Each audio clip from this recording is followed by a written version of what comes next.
মনে রাখো ভাই, সুখের জীবন কমে আসতেছে, ফুর্তির জীবন কমে আসতেছে।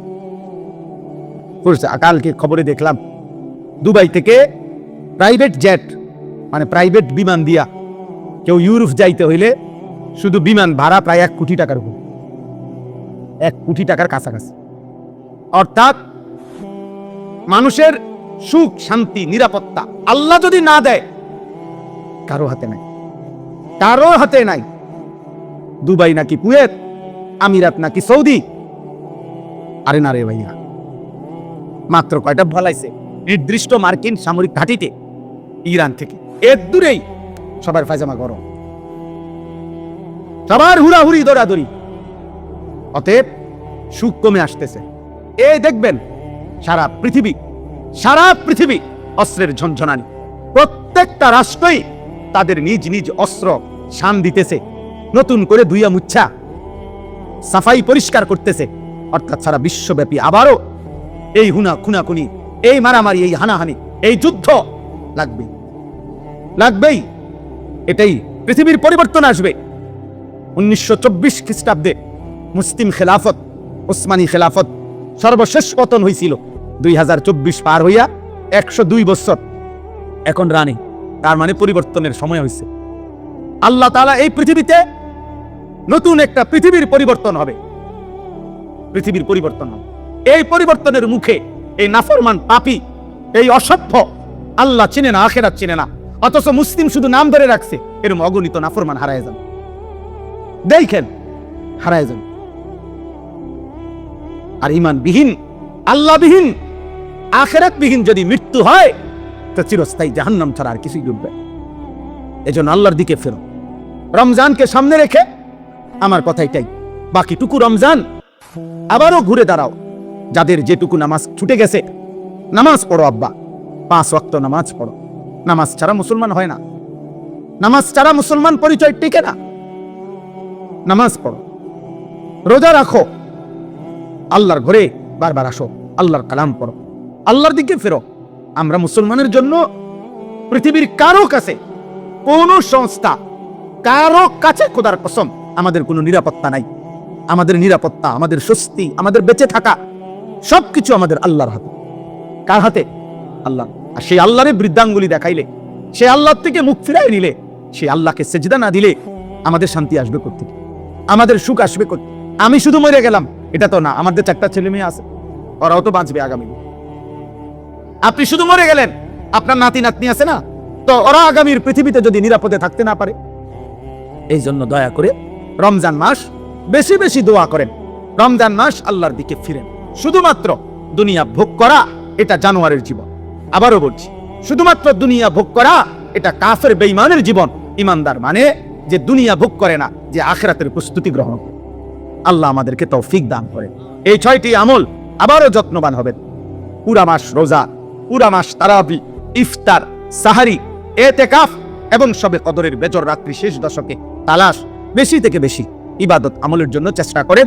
আল্লাহ সবাইকে কবুল করে। এই মাদ্রাসার আল্লাহ তাআলা কবুল করে নেন। কোরআনুল কারীমের মধ্যে আল্লাহ তাআলা বলছেন, ইন্না ফি যালিকা লাযিকরা লিমান কানা লাহু কলবুন আও আলকাস সামআ ওয়া হুয়া শাহীদ। 3টা জিনিস যে একত্র করে, 1 নাম্বার অন্তর, 2 নাম্বার কান, 3 নাম্বার হলো নিজে উপস্থিত, অর্থাৎ চোখ। যে ব্যক্তি চোখ, কান এবং দিল একসাথ করে শুনে, মনোযোগ দেয়, আল্লাহ বলছে নিশ্চয়ই তার জন্য আমার কোরআনের মধ্যে উপদেশ রয়েছে। সুবহানাল্লাহ। আস্তে আওয়াজ করো, আস্তে, একদম আওয়াজ কম। তো তার জন্য উপদেশ রয়েছে। তাইলে বোঝা গেল উপদেশ অর্জনের জন্য, হাসিলের জন্য আমার দিল, আমার কান, আমার চোখ একসাথ করতে হবে। এই জন্য উপদেশ হাসিল হওয়া একটা বিষয়, আর এমনি ওয়াজ শোনা আরেকটা বিষয়। অনেকে অনেক ওয়াজ শুনে, এমনিতে শুনে আর কি, যার যেটা ভাল লাগছে এত একটু একটু শুনছে। আরেকটা হলো না, আমার জীবনের জন্য আমি কিছু গ্রহণ করেছি, আমি কিছু অর্জন করতে চাই আল্লাহর কথা থেকে। তাদের শোনা ভিন্ন রকমের। তারা ফিকির করে যে আমাকে কি বলছেন, তারা ভাবে আমাকে আল্লাহ কি বলছে। কোরআনুল কারীমের মধ্যে আল্লাহ তাআলা বারবার বলছেন, ফাতাবিরু ইয়া উলিল আবসার, হে আমার চোখওয়ালা বান্দারা, তোমরা ভাবো। ফাতাবিরু ইয়া উলিল আলবাব, হে বিবেক বুদ্ধি সম্পন্ন বান্দারা, তোমরা ভাবো। এই ভাবতে বলছে আল্লাহ তাআলা, বলছে ভাবো। আল্লাহ কোরআনুল কারীমে বলছে ফানজুরু, তোমরা লক্ষ্য করো, কাইফা কানা আকিবাতুল মুকাদ্দিবিন, যুগে যুগে মিথ্যাবাদীদের পরিণতি কি হয়েছে। ফানজুরু কাইফা কানা আকিবাতুল মুফসিদিন, দুনিয়াতে যারা ফিতনা ফাসাদ বিশৃঙ্খলা অন্যায় জুলুম করেছে তাদের পরিণতি কি হয়েছে তোমরা দেখো। ফানজুরু কাইফা কানা আকিবাতুল মুনজারিন, যুগে যুগে যাদেরকে আল্লাহর ভয় দেখানো হয়েছে অথচ তারা পাত্তা দেয় নাই, তাদের পরিণতি কি হয়েছে তোমরা দেখো। ফানজুরু কাইফা কানা আকিবাতুল লাযিনা মিন ক্বাবলিহিম, তোমাদের পূর্ববর্তীদের পরিণতি কি হয়েছে তোমরা দেখো। এই আল্লাহ তাআলা বলছে দেখো, তুমি বুঝো, তুমি ভাবো, তুমি ভাবো। এজন্য এটা একটা জরুরি বিষয়, প্রত্যেক মানুষের জন্য এটা উচিত। যার বিবেক আছে সে ভাবে আমি কি করছি, আমার কি করা উচিত, আমি আছি কোথায়, যাব কোথায়, আসলাম কোত্থেকে, আমার আসলে দায়িত্বটা কি, আমার আসলে করণীয়টা কি। যেমন মনে করেন একজন পুরুষের মৌলিকভাবে তিনটা পরিচয় আছে। যেমন আমি আনিসুর রহমান, এখন আমার তিনটা মৌলিক পরিচয়। এক, আমি ব্যক্তি, মানে আমি নিজে ব্যক্তি হিসাবে আমি একজন। তো আমার দায়িত্ব হলো খেয়াল করা আমি ব্যক্তির উপরে আল্লাহর বিধান কি কি, রসুলের বিধান কি কি, কোনটা আদেশ কোনটা নিষেধ, এইটা আমি আমার জীবনে বাস্তবায়ন করা, এটা আমার দায়িত্ব। 2 নাম্বার হলো আমি একজন অভিভাবক, এটা আমার একটা জিম্মাদার। আমার অধীনে কিছু মানুষ আছে, আমার স্ত্রী, আমার 4 জন ছেলে মেয়ে, আমার একজন গাড়ির ড্রাইভার, আমার একজন খাদেম ছেলে আছে, আমার মাদ্রাসা আছে, সেখানে 34 জন শিক্ষক কর্মচারী আছে, প্রায় 500-র মতো ছাত্র আছে। এরা আমার অধীনে, আমি এদের অভিভাবক। এদের প্রত্যেকের ঈমান আমল আখিরাত হালাল হারাম পাক না পাক, আল্লাহ রাসূলের বিধিবিধান মানে না মানে এটা খেয়াল করা, এর জন্য যথোপযুক্ত ব্যবস্থা করা, এর জন্য সর্বাত্মক চেষ্টা করা, তাদেরকে আল্লাহর উপরে ইবাদতের উপরে রাখার জন্য এটা আমার দায়িত্ব। এর জন্য আমাকে আল্লাহর কাছে জবাবদিহি করতে হবে। 3 নাম্বার হলো আমি একজন উপার্জনকারী, অর্থাৎ পুরুষ মাত্রই উপার্জন করে, কামাই রোজগারি করে, জীবন চলতে গিয়ে উপার্জন করে, চাকরি হোক, ব্যবসা হোক, দেশে থাইকা হোক, বিদেশ থাইকা হোক, কৃষি হোক, ক্ষেত খামার হোক, যেমনি হোক পুরুষ মানুষ রোজগার করে। তাহলে আমি একজন উপার্জনকারী। এই ক্ষেত্রে আমার দায়িত্ব 2টা জিনিস লক্ষ্য রাখ। 1, যা উপার্জন করছি তা হালাল কিনা। 2, যা খাচ্ছি বা খাওয়াইতেছি পরিবারকে তা হালাল কিনা। আকলে হালাল, কাসবে হালাল, আমার উপার্জনটা হালাল কিনা, খাবারটা হালাল কিনা, এই 2টা খেয়াল কর। তাহলে এই 3 জিনিস বিবেকবান পুরুষ মুসলমান তার জিম্মাদার। 1, আমি আনিস, আমার উপরে আমার আল্লাহর হুকুম কি, আমার রাসূলের হুকুম কি, আদেশটা কি, নিষেধটা কি, সেটা ঠিকমতো পালন করা। আমার অধীনস্থ যতজন ওদের ঈমান আমল আখিরাতের ফিকির করা আমার দায়িত্ব। আমি যা রোজগার করি যেভাবেই হোক যে সেটা 1 নাম্বার হালাল কিনা এবং যা খাই তা হালাল কিনা। এই বিষয়ে যে যত্নবান না, তারা সংসার করে ঠিক, জীবন চলে ঠিক, কিন্তু এলোমেলো। নিজের জীবনে আল্লাহ নাই, রাসূল নাই, আখিরাত নাই, পরকাল নাই, স্ত্রী একদিকে, জিফুতে একদিকে, সবাই সবার মতো এমনি মুখে মুখে বলে আরে পরিবার, ফুতে কয় আরে আবার আমার আব্বা, কিন্তু আব্বা আব্বার মতো, ফুতে ফুতের মতো, স্বামী স্বামীর মতো, স্ত্রী স্ত্রীর মতো, ছেলে ছেলের মতো, মেয়ে মেয়ের মতো। প্রত্যেকের পছন্দ আলাদা, প্রত্যেকের চলাফেরা আলাদা, প্রত্যেকের রুচি আলাদা, প্রত্যেকের জীবন চলা আলাদা। বাপ জানে না ছেলেটা এমন চলে কেন, ছেলে জানে না বাপ এমন চলে কেন, স্বামী জানে না স্ত্রী এমন চলে কেন, স্ত্রী জানে না স্বামী এমন চলে। এই লাগাম ছাড়া, এই গা ছাড়া মানুষ, এই খামখেয়ালি গাফেল মানুষ, এদের দুনিয়াও হতাশা, বরবাদ, আখিরাতও বরবাদ। আর দ্বিতীয়ত নারী যারা, মহিলা, প্রত্যেক মহিলা আপনার তারও কমপক্ষে মৌলিকভাবে তার জিম্মাদারি যে 1 নম্বর হলো সে একজন নারী, তো তার নিজের উপরে আল্লাহর হুকুম কি কি, রাসূলের হুকুম কি কি, এটা জানা এবং পালন করা, এটা তার দায়িত্ব। 2, সে স্ত্রী, দ্বিতীয়ত সে স্বামীর সংসার করে, অতএব স্বামীর পরিবার স্ত্রী হিসাবে তার দায়িত্ব কি, এটা যথাযথভাবে আদায় করা, এটা তার আজীবনের জিম্মাদার। 3, সেও অভিভাবক, অর্থাৎ বাচ্চার মা, তাহলে সন্তানকে লালন পালন করা এবং বাচ্চাদেরকে দ্বীন শিখানো, আল্লাহ চিনানো, এটাও নারীর দায়িত্ব। তাহলে নারীরও মূল মৌলিক দায়িত্ব 3টা। সে একজন মহিলা, কন্যা, নারী, এই আলোকে তার উপরে আল্লাহর হুকুম বিধান কি এটা জানা বুঝা। দ্বিতীয়ত হলো সে একজন স্ত্রী, এই হিসাবে স্বামীর সংসারে তার জিম্মাদারি কি এটা জানা এবং পালন করা। তৃতীয়ত হলো সে একজন মা, বাচ্চার সন্তানদেরকে আল্লাহ চিনানো, আখিরাত চিনানো, তাদেরকে দ্বীন মানানো, আল্লাহর সাথে পরিচয় করানো, তাদেরকে ঈমান ইসলামের উপরে আগলাইয়া রাখা, এটা দায়িত্ব। এতটুকু দায়িত্ব যদি কোনো পুরুষ কিংবা নারী ভুলে যায়, তার আর মুসলমান কি রইল, আর আখিরাত কি হল? এজন্য আমরা এই ওয়াজ মাহফিল, দিনে হোক রাতে হোক, সারা বছর আমরা এটা বুঝাইতে চাই যে আপনি আপনার দায়িত্ব বুঝে নেন, আপনি আপনার কর্তব্য বুঝে এরপরে ওই আলোকে আপনি আপনার কাজ করেন। আপনাকে বাজার, ব্যবসা, ঘর, সংসার, স্বামী, স্ত্রী কোনো কিছুই নিষেধ করে না ইসলাম, এগুলো তো আল্লাহই দিয়েছে, নিষেধ করবে কেন? এই পৃথিবীর যত উপার্জন, এই পৃথিবীর যত আয়োজন, সব তো আল্লাহরই দেওয়া, তা আল্লাহ নিষেধ করবে কেন? শুধু আল্লাহ তাআলা বলছেন তুমি আমার আদেশ নিষেধের প্রতি খেয়াল করো, আমার বিধিবিধানের প্রতি খেয়াল করো, এতটুকুই চাইছেন আল্লাহ, এতটুকুই চাইছেন। যা পালন করতে বলেছি তা পালন করো, যা নিষেধ করেছি তা বর্জন করো। এই আদেশ পালন করা, নিষেধ বর্জন করা, এটাই শরীয়ত, এটাই ইবাদত, এটাই নেক আমল, এটাই আমলে সালেহ, এটাই তাকওয়া। তাকওয়া আল্লাহ তাআলা কুরআনুল কারীমের মধ্যে একজন ঈমানদারের কাছে এটাই চাইছেন, তোমরা আল্লাহর ইবাদত করো, তোমরা আল্লাহর দ্বীন মানো, তোমরা তাকওয়া অবলম্বন করো, তোমরা আমলে সালেহ, নেক আমল করো।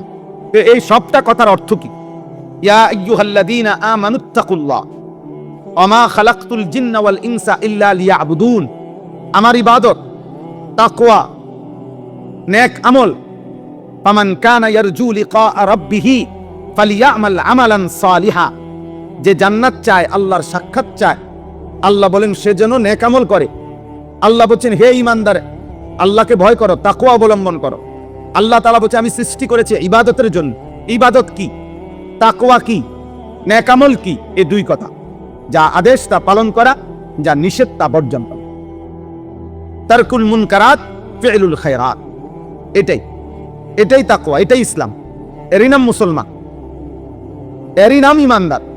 অতএব তাকওয়া যার মধ্যে নাই, ইসলাম যার মধ্যে নাই, গুনাহ থেকে বাঁচার মানসিকতা যার মধ্যে নাই, ও মুসলমান না।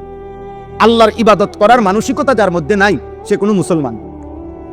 এর নাম সর্বস্ব, পরিচয় সর্বস্ব, কোন কাগজে লেখা আছে এতটুকু, এই জাতীয় মুসলমানের 2 পয়সার কোনো ভ্যালু নেই। বরং মুসলমান মানে তাকেই বলে প্রতিনিয়ত, ঈমানদার তাকেই বলে প্রত্যেক দিন, প্রতিদিন, প্রতি মুহূর্তে, যার মধ্যে এই কথার খেয়াল আছে যে আমার জন্য আদেশ কি, আমার জন্য নিষেধ কি, আদেশটা আমি পালন করব, নিষেধ আমি বর্জন করব। এই মানসিকতা থাকা যায়। কম বেশি হবে, কখনো আদেশ আমার আল্লাহর হুকুম ছুটে যাবে, কখনো আল্লাহর নিষেধ আমার দ্বারা হয়ে যাবে। হ্যাঁ, স্বাভাবিক, গুনাহ হতেই পারে, নেক আমল ছুটতেই পারে, কিন্তু এটা হলো একটা। আরেকটা হলো আমার মানসিকতার মধ্যেই নেক আমল করার কোনো ফিকিরে নাই, হালাল উপার্জনের কোনো চিন্তাইও নাই। এই সুদখোর 30 বছরই সুদখোর, মৃত্যুকেই বাটপার, প্রতিদিনই বাটপার, চোর ডেলি চোর, বেনামাজি একদিনও নামাজ পড়েন, গালিগালাজ করে, কথায় কথায় অসভ্য, এই অসভ্য প্রত্যেক দিন অসভ্য, বিড়ি সিগারেট খায়, এই বেহুদা মানুষ, ফালতু মানুষ প্রতিদিনই বিড়ি সিগারেট খায়। তো বাজে মানুষ এগুলো, ফালতু লোক, এগুলো বাজে লোক, বাজে মানুষ।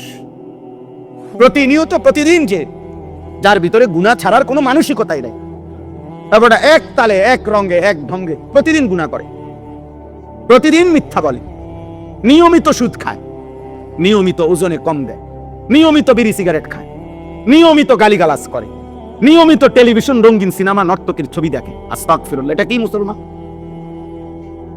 এটা কিসের মানুষ এটা? তাহলে মুসলমান মুমিন আমাদের জীবনে ভাই তাকওয়া জরুরি, তাকওয়া জরুরি। আল্লাহ তাআলা ঈমানদারের কাছে এটা চেয়েছেন। কোথাও বলছেন ইবাদত, কোথাও বলছেন আমলে সালেহ, কোথাও বলছেন তাকওয়া, কিন্তু অর্থ একই। আদেশগুলো পালন করো, নিষেধগুলো কি করো? বর্জন। খালাস।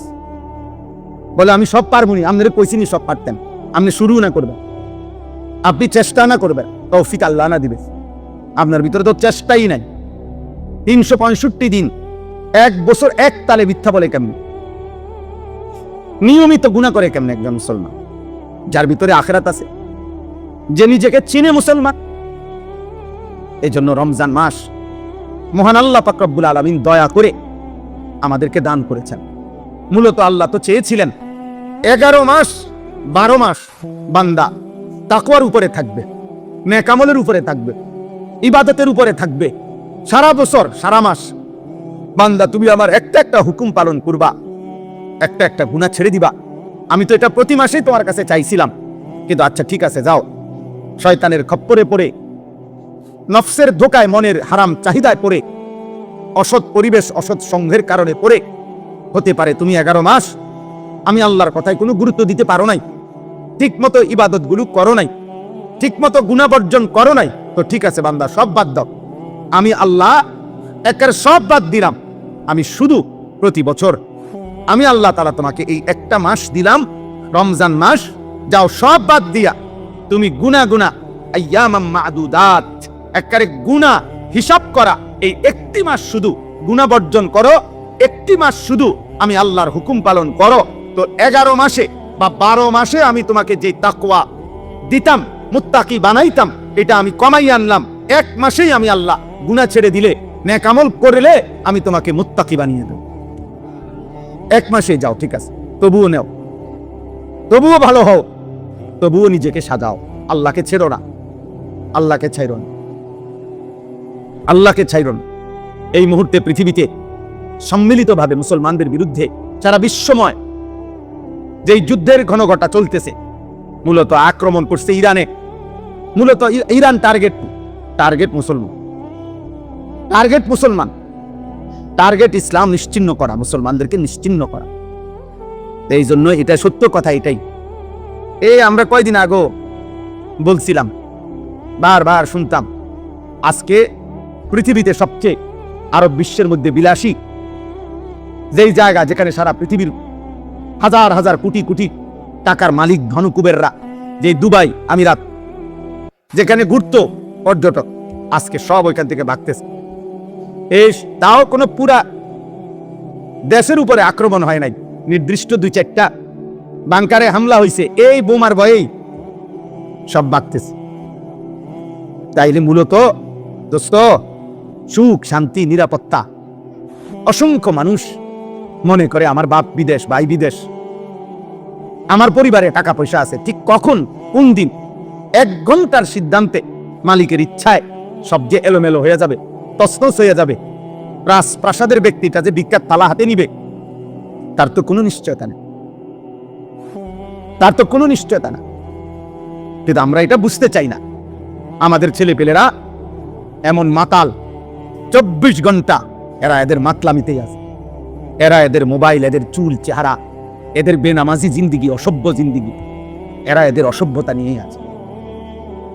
কোনো কিছুতে এদের কোনো ডর ভয় কিচ্ছু না। কিসের যুদ্ধ, কিসের হামলা?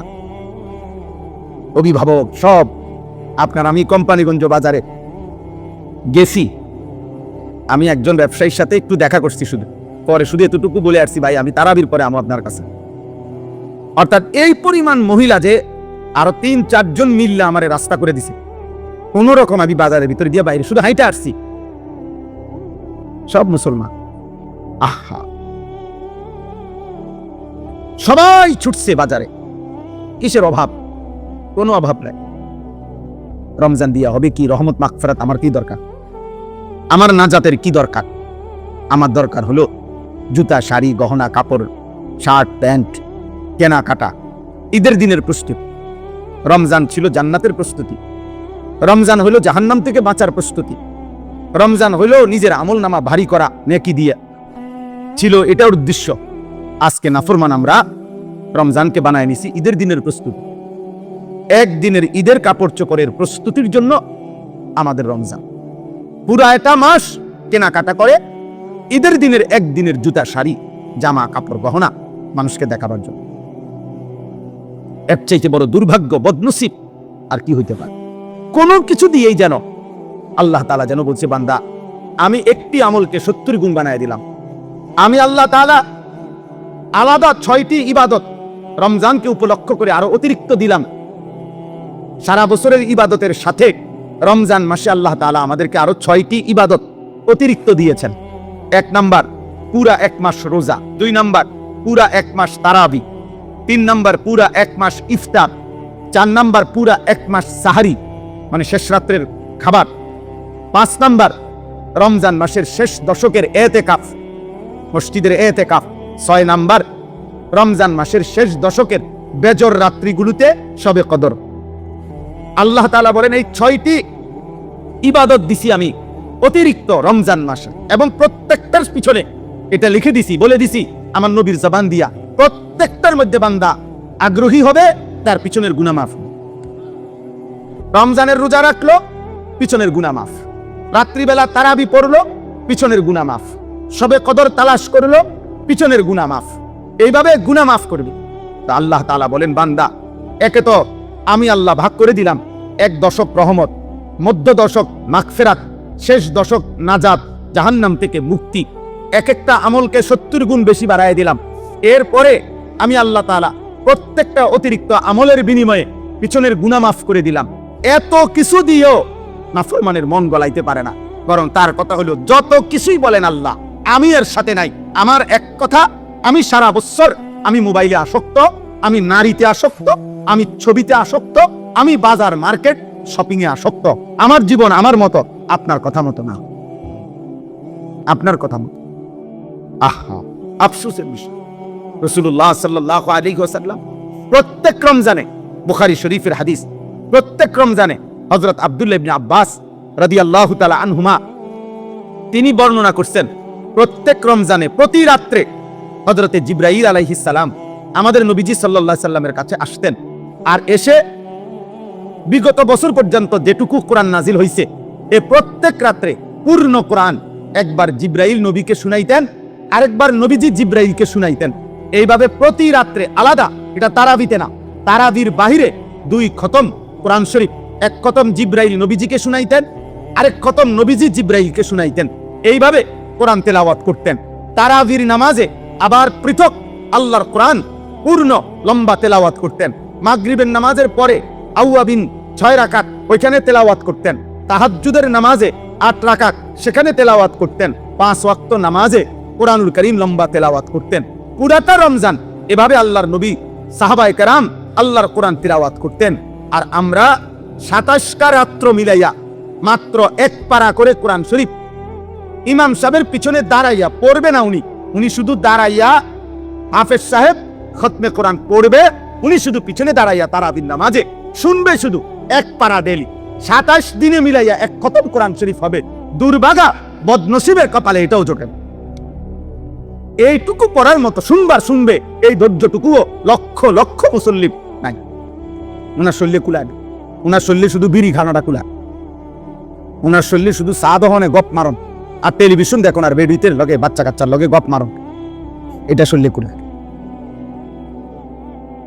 বুঝেন নাই কথা?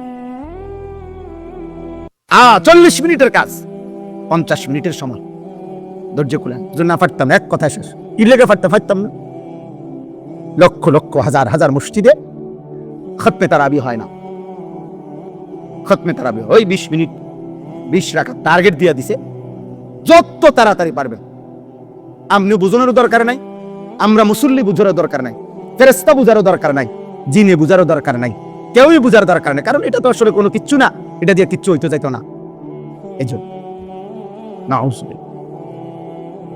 এই জন্য ভাই আমার কথা এটাই যে আমরা মহান আল্লাহ পাক রব্বুল আলামিন আমাদেরকে দয়া করে আমাদের জীবনের যেই মূল বিষয় অর্জন তাকওয়া, গুণামুক্ত জীবন, এটা যেন আমরা কম সময়ে হাসিল করতে পারি, এই জন্য আল্লাহ তাআলা আমাদেরকে রমজান দিয়েছিলেন।